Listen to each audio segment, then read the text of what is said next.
On a drizzly morning, rain painted streaks on the window of the Marble Oak Diner, a place that always smelled a little like burnt coffee and forgotten promises. The morning rush was in full swing, a symphony of clinking forks and quiet chatter. But amidst the noise, no one noticed the old man standing by the door. His name was Henry Lawson.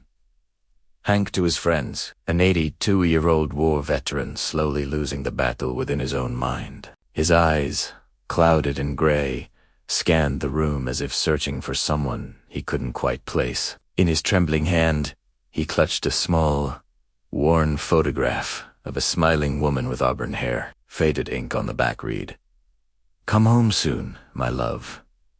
Mary." But Hank didn't know who Mary was anymore. He shuffled towards an empty booth, his tattered army jacket hanging off his frail shoulders. Customers looked away, some whispered, and a group of teenagers snickered. One muttering, "Crazy old man."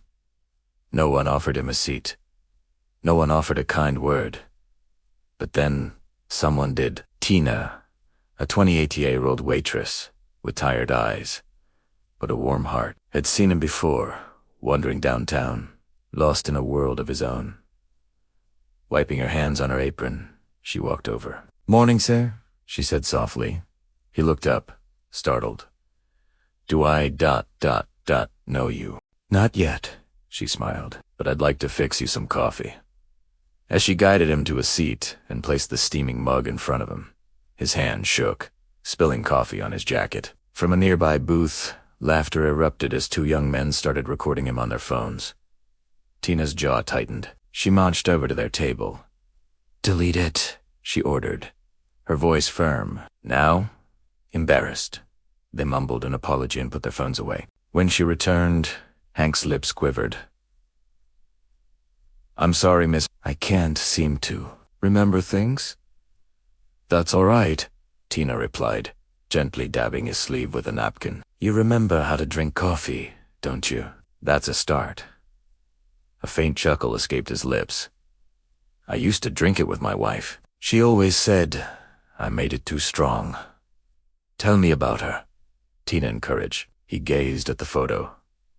"Her name's Mary, I think. She had a garden full of yellow roses. She said they meant home. But just as a memory flickered to life, it would vanish again." "Do you know where my wife is?" he asked, panic rising in his voice. "She's sweating. I promised her I'd come home." Tina reached across the table and took his hand. "Don't worry," she said, her touch steadying him. "We'll find her." Just then, the manager, a sour-tempered man named Carl, stormed over. "Tina, we've got paying customers. You don't have time to babysit him."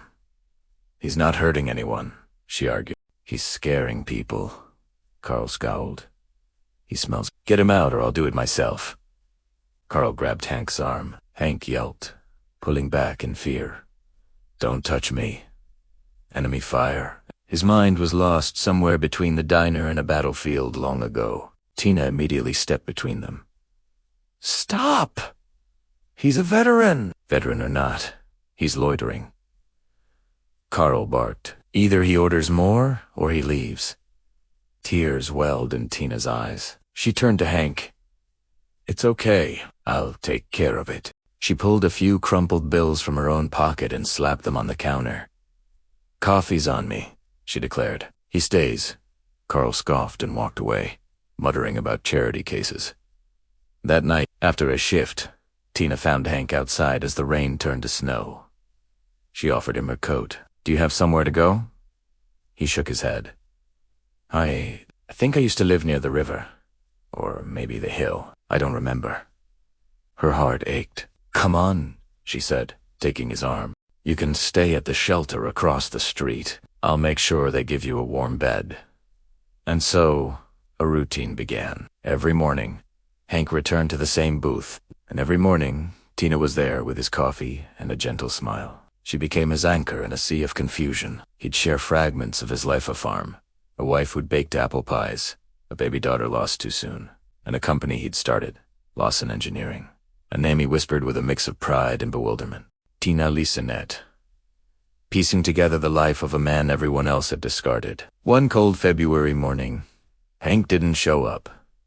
Tina felt a knot of dread in her stomach all day. After her shift, she checked the shelter, but no one had seen him. She frantically searched the area and found him on a park bench, shivering, still clutching that faded photograph. "Hank!"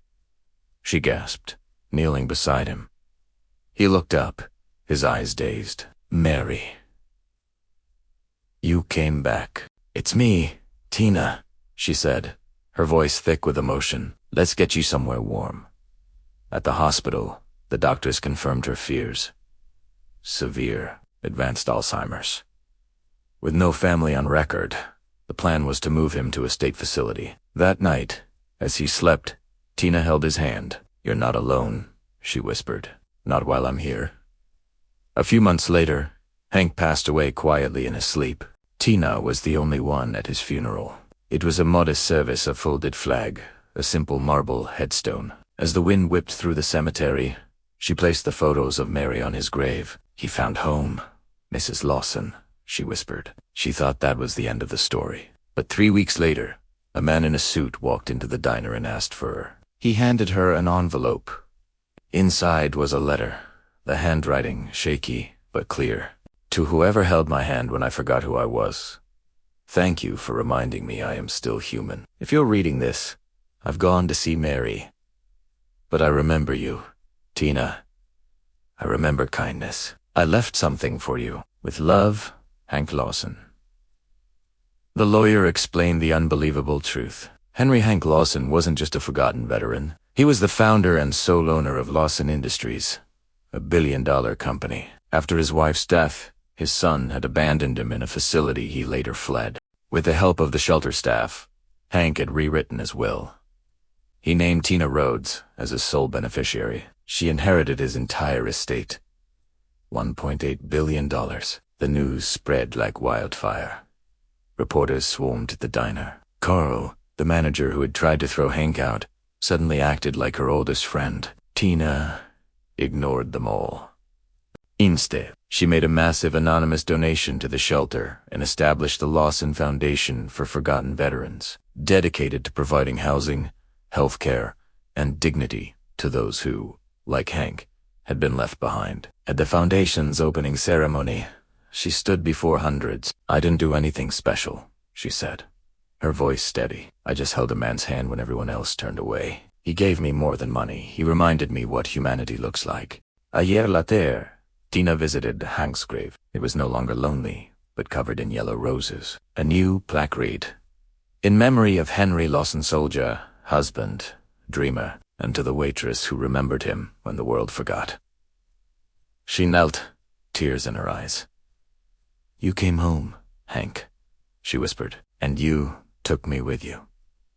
A gentle breeze rustled the roses, and for a moment, she swore she could hear a faint thank you, and she smiled, knowing that the smallest act of kindness can change not just a life, but a legacy. Thank you so much for watching. If this story touched your heart, please hit that like button and subscribe for more content that celebrates the best of humanity. We'll see you in the next one.